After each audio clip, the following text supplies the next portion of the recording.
रामकृष्ण मैत्रिणींनो, स्वागत आहे आपल्या सर्वांचे। आजच्या व्हिडिओत आपण डिझायनर ब्लाउज बघणार आहेत नवरीचे। हे जे तुम्ही बघतायत हेच ब्लाउजची संपूर्ण बघा मी फ्रंट पार्टची कटिंग आणि स्टिचिंगचा व्हिडिओ तुमच्या सोबत शेअर केलेला आहे या आधीच्या व्हिडिओमध्ये। आज आपण बघणार आहेत ह्या ब्लाउजला आपण चेन कशा पद्धतीने लावू शकतो। साइडला चेन लावणार आहेत, तसंच मागे बॅकला आपण इनर गळा घेणार आहे, ट्रान्सपरंट गळा। खूप सुंदर अशा पद्धतीने तुम्ही ब्लाउज बघू शकता, किती छान फिनिशिंग मध्ये मी शिवून घेतलेला आहे आणि ब्लाउज फिटिंगला सुद्धा खूप सुंदर असा आलेला आहे आपल्या नवरी मुलीला। कारण बघा मी कस्टमरला ब्लाउज देत असताना ट्राय करून बघायला लावते आधी आणि मगच कस्टमरच्या हातात मी ब्लाउज देत असते। बघू शकता किती सुंदर एकदम मस्त फिनिशिंग मध्ये ब्लाउज तयार झालेला आहे। तुम्हाला देखील असं ब्लाउज तयार करायचं आहे तर आजचा व्हिडिओ तुम्हाला पूर्ण शेवटपर्यंत बघायचा आहे, तेव्हाच तुम्हाला कळणार आहे। आता आपली बॅक पार्टची कटिंग झालेली आहे। इनर गड्यासाठी बघा मी 4 इंचावर मार्किंग केली। गडा रुंदी मी डायरेक्ट 4 इंच घेतलेली आहे। गडा उंचीला मी 11 इंचाचा घेतलेला आहे। खालची गडा रुंदी मी 4.5 घेतली। काटकोन केलेला आहे, कारण इनरचा गडा घेणार आहेत म्हणून मी गड्याची रुंदी खूप मोठी घेतलेली आहे।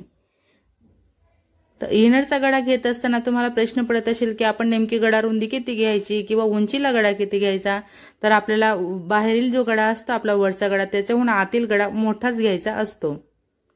बघा मी सिंपल असा मस्त छान मोठा पानाचा आकार दिलेला आहे। वर 4 खाली 4.5 आपण गडा रुंदी घेतली होती। बघा परत मोजून चेक करून दाखवत आहे। आता हा जो काही आपला पान आकार आहे तो आपण फक्त कॉटनच्या अस्तरवर कट केला आणि त्याला आता आपण फक्त सिल्कच्या अस्तरवर ठेवून घेतलेला आहे। नीट लक्षपूर्वक बघा, कॉटन आणि सिल्क नेट आपण इथं लावलेलं नाहीये अजून, फक्त कॉटन सिल्क मध्ये आपण हा जो गडा आहे पान आकाराचा म्हणजे तर ट्रान्सपरंट आपला हा गडा असणार आहे तो आपण इथं तयार करणार आहोत।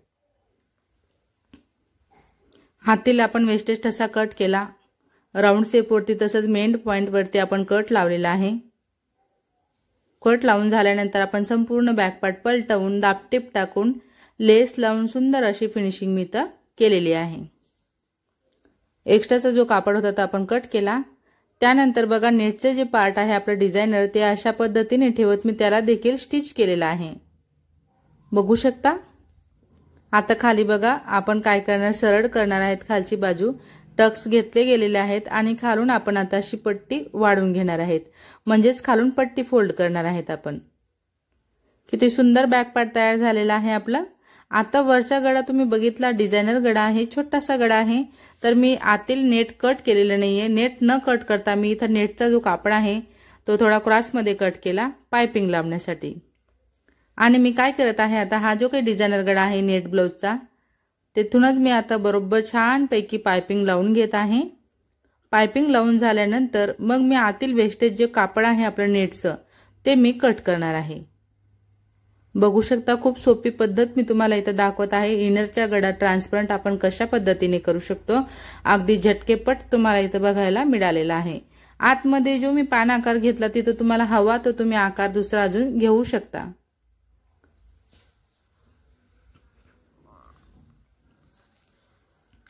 आता आपल्याला ही जी आपली पाइपिंग आहे ती संपूर्णपणे मी आतमध्ये टाकत आहे, कारण क्रॉसमध्ये कट केलेली आहे आणि पूर्णपणे आतमध्ये टाकून मी खूप सुंदर अशी फिनिशिंग तिथे करून घेत आहे। इथं महत्त्वाची टिप तुम्हाला देते मी, नवीन शिकणाऱ्या म्हणजे मैत्रिणी आहेत किंवा ज्यांना थोडंफार शिवणकाम येते, ब्लाउज शिवतायत आणि ब्रायडलचे ब्लाउज घेताय तुम्ही शिवायला, तर काळजी घ्या की याचे जे स्टोन असतात ते मार्जिन मध्ये येणारे स्टोन तुम्ही वारंवार सांगते मी तुम्हाला काढत जा, नाहीतर आपली मशीन खराब होते, सुई सुद्धा तुटते आणि मशीन सुद्धा खराब होण्याची शक्यता असते। बघा आता बॅक आणि फ्रंट आपण एकमेकांवर असं ठेवून घेतलेलं आहे आणि शोल्डर आपण इथं जोडून घेणार आहे। आता शोल्डर जोडून मी स्लीव सुद्धा लावून घेतली आणि एका बाजूची फिटिंग आपली इथं झालेली आहे। तर आपण चेन लावणार आहेत ब्लाउजला। चेनवाल्या ब्लाउजला काय करायचं असतं, आपल्याला एक बाजूला फिटिंग करायची असते। बघा 7 इंच मी घेतलेला आहे, सेंटर पॉइंट पासून 7 इंच ह्या बाजूला आणि 7 इंच ह्या बाजूला मी चॉकने मार्किंग केलेले आहे, कारण आपलं हे ब्रायडलचं जे माप आहे ते 34चं आणि कंबर आहे 28चं। ठीक आहे। आता इथं बघा वरती मी छातीचं मापाचं मार्किंग करत आहे। बरोबर फिटिंगच्या टिप पासून आपण एका बाजूला संपूर्ण फिटिंग झालेली आहे, एका बाजूला आपल्याला चेन लावायची आहे, त्यासाठी आपण बरोबर 17 वर पॉइंट दिला। आता खालचा कमरेचा पॉइंट आणि छातीचा पॉइंट आपण मॅच केलेला आहे। ही चेन आपण इथं सेट करणार आहेत। त्याआधी आपल्याला फिटिंग करायची आहे, ती म्हणजे अर्धवट फिटिंग करायची आहे। आता दंडगेरचा निम्मे बघा 5 वर पॉइंट दिला आणि तोच पॉइंट आपण मुंड्याचा पॉइंटशी मॅच केलेला आहे, म्हणजे एकाच लाईन मध्ये आपली ही मार्किंग आलेली आहे, बघू शकता। आता बघा मुंड्यापासून खाली 2 इंचावर मी पॉइंट दिलेला आहे, ठीक आहे। मुंड्यापासून खाली 2 वर पॉइंट दिला। आता आपण बाहीकडून सुरुवात केलेली आहे फिटिंग करण्यासाठी। आता बाहीकडून टीप टाकत असताना आपल्याला काय करायचं आहे, बरोबर आपला हा जो काही 2चा पॉइंट आहे त्या पॉइंट पर्यंत आपल्याला टीप घ्यायची आहे। बघा आता आपल्याला तिथे सुई थांबवायची आहे। दाब उचलत कापड फिरवला आणि रिटर्न मध्ये मी शिलाई घेतलेली आहे, म्हणजे मी तिथूनच क्रॉस शिलाई काढलेली नाहीये। तर चेन लावत असताना आपल्याला अशा पद्धतीने काळजीपूर्वक शिलाई तिथूनच फिरवायची असते। आता इथे मी छोटासा कट दिला।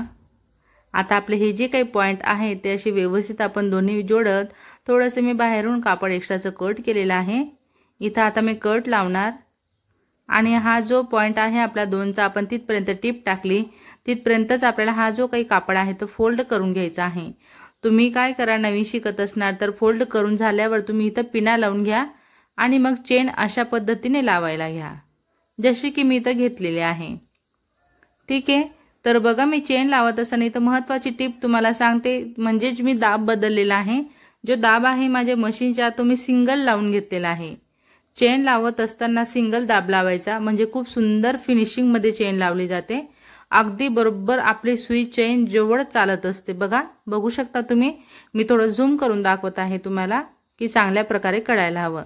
सिंगल दाब आपल्याला लावायचा आहे। तुम्हाला ज्या साईडचा दाब जमत असेल, दोन्ही बाजूचे आपल्याला हे मशीनचे दाब मिळत असतात, तर तुम्हाला जो दाब जमेल शिवत असताना तो तुम्ही घेऊ शकता, उजवा किंवा डावा।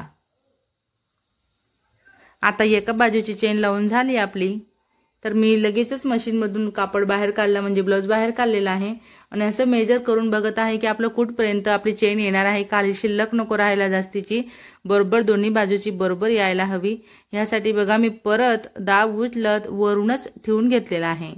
खाली बरोबर कमरेच्या चौथ्याचा पॉइंट दिलेला आहे, तिथपर्यंत आपण कापड फोल्ड केलेला आहे आणि ही जी चेन आहे ती मी बंद करून घेतलेली आहे। आता अर्ध्यापर्यंत आपण बंद असताना टिप टाकणार आणि नंतर परत आपल्याला सुई आतमध्ये राहू देत दाब उचलायचा आहे आणि चेन ओपन करायची आहे, म्हणजे आपल्याला खूप सोपं असं जात असतं।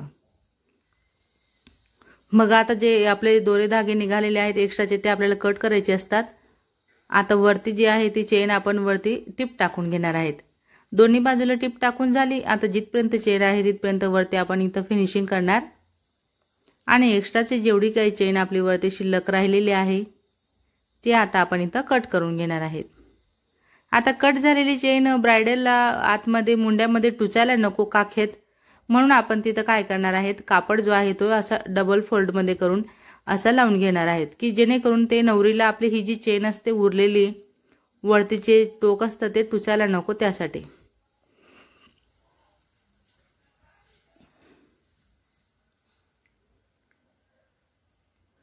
बघा एकदम मस्त असं आपण इथे चेन एकदम छान पैकी फिनिशिंग मध्ये लावून घेतलेली आहे।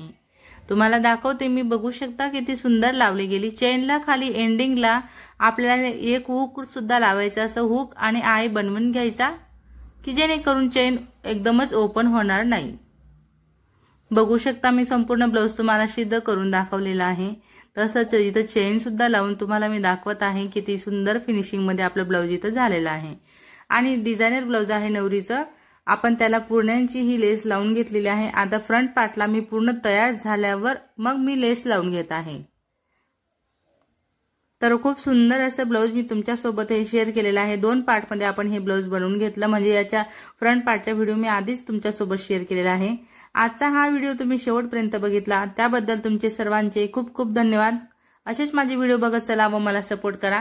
तुम्हाला माझे हे ब्राइडलचे ब्लाउज शिवण्याची पद्धत कशी वाटली हे तुम्ही मला नक्की कळवा कमेंटने। आवडला असेल व्हिडिओ तर लाईक करा, शेअर करा, कमेंट करा, चॅनलला सबस्क्राइब करा, सोबत बेल आयकॉन क्लिक करून ऑल वर सेट करा रोजचे असे छान छान व्हिडिओ पाहण्यासाठी। धन्यवाद।